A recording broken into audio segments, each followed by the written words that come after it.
I'm Eddie Conway, coming to you from Baltimore. Welcome to this edition of Rattling the Bars. Today, Attorney General Jeff Sessions issued a new directive to all federal prosecutors removing all the sentence reforms that was put in place by the Obama administration.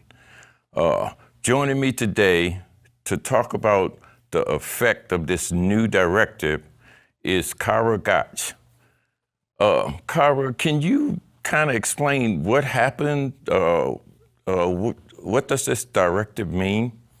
Sure. So Attorney General Jeff Sessions issued a memorandum to all U.S. attorneys within the Department of Justice, revoking what is known as the Smart on Crime Initiative, which was first issued by Eric Holder and continued by Attorney General Loretta Lynch, which reprioritize federal prosecutors' work.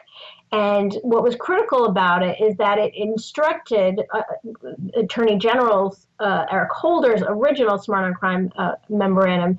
It deprioritized the prosecution of low-level drug offenses and the pursuit of harsh mandatory minimums for people who were considered low-level drug offenders. That is now gone. And instead, we have a directive that instructs prosecutors to penalize people or seek penalties that are the harshest allowable and provable, which they believe is provable. So what is important to know is that for the last number of years, we have had broad bipartisan support on Capitol Hill for reform of sentences for drug offenses. And there's been a growing understanding that the federal government has extreme penalties for what are constituted as relatively low-level drug offenses, including people serving life without parole sentences for nonviolent drug offenses. And there really has been a lot of movement to reform those policies. Congress, unfortunately, before President Obama left, was unable to pass comprehensive sentencing reform for drug offenses, despite the bipartisan agreement. But what had happened, even without congressional approval, was the Department of Justice had reduced the number of low-level drug cases they brought into the system. And there also had been some sentencing guideline changes instituted by the U.S. Sentencing Commission that had resulted in a reduction of the federal prison population since 2013 of about 30,000 people, which is quite extraordinary. The BOP had never seen a reduction in their prison population for the previous 40 years. So this was something to be really proud of. And instead, we saw federal prosecutors bringing cases that were much more high level. They were going after people who were supervisors or drug kingpins, people who had violent histories, people that were serious cases, and not the low-level drug offenders who predominantly constituted much of the federal caseload up until that point of the Smart on Crime Initiative. Now, with Attorney General Jeff Sessions' memo, I expect a full reversal. We will see an increase in the Bureau of Prisons. We will see more low-level people coming into the federal prison system for drug crimes, which we know has a racially disparate impact, which we know will create significant overcrowding because they already have an overcrowding problem, and increasing the prison population anymore will just exacerbate those problems, which causes safety issues. And it will have real consequences, excuse me, for family members and people who are entangled in the criminal justice system. It seems that the former Attorney General Eric Holder is also suggesting that it will break the federal prison budget in terms of raising the costs of how much it takes to incarcerate people. Is this going to have also an economic impact on the federal budget? Absolutely, and that's a really critical point. When President Trump issued his budget blueprint earlier this year, under the Department of Justice, they identified $1 billion cost savings at the Department of Justice because of the prison population reduction at BOP. With that, they plan to use that extra $1 billion on other funding expenses for DOJ, including law enforcement priorities. That, if their intention is to ratchet up the prison population again, they will not have that money.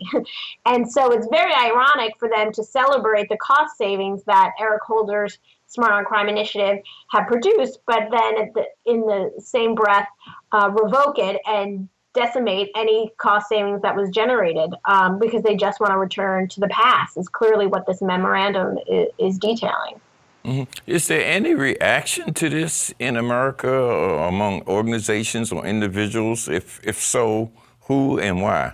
There has been a very loud chorus of statements coming out today from members of Congress, from civil rights leaders, civil rights organizations like the Leadership Conference for Civil and Human Rights, the American Civil Liberties Union, law and criminal justice reform organizations like the National Association of Criminal Defense Lawyers, my organization, the Sentencing Project, and across the board. There is absolute outrage that we would return to an escalation of the war on drugs, which has just been fundamentally flawed and a waste of resources that has not addressed the drug problem, but instead locked people up for far too long and decimated many communities, particularly communities of color. And so a return to policies that we know have been ineffective, even at curbing crime, is just profoundly disturbing. And so we have heard a lot of outcry coming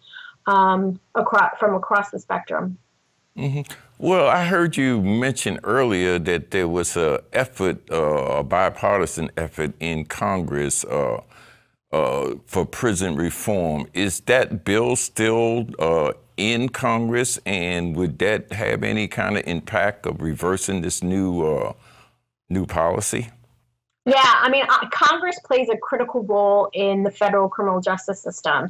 And legislation similar to what was introduced last year, I understand from Republican Senator Chuck Grassley, who chairs the Judiciary Committee, it is his intention to reintroduce sentencing reform and criminal justice reform. And so I hope that they will act quickly in response to what the Department of Justice has done. Mm-hmm. So what, if anything, can American citizens do? Is there anything they can do to kind of like try to combat this?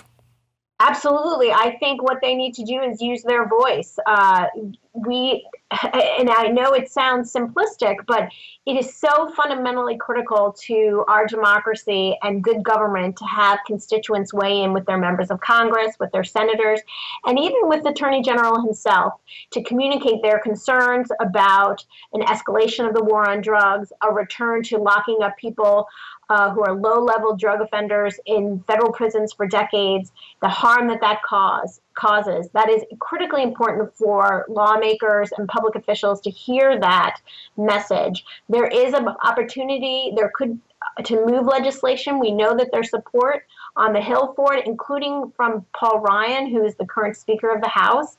Let them know that they need to act. And I hope if there's any silver lining to what the Department of Justice has done this week, that it will motivate citizens and motivate members of Congress to take action to make sure finally that our sentencing laws and sentencing and drug policies are fair and proportional and do justice. Okay, thank you. We'll keep an eye on this, and we'll probably talk about it again later on. Thanks for joining me. Thank you for having me. Okay, and thank you for joining this edition of Rattling the Bars.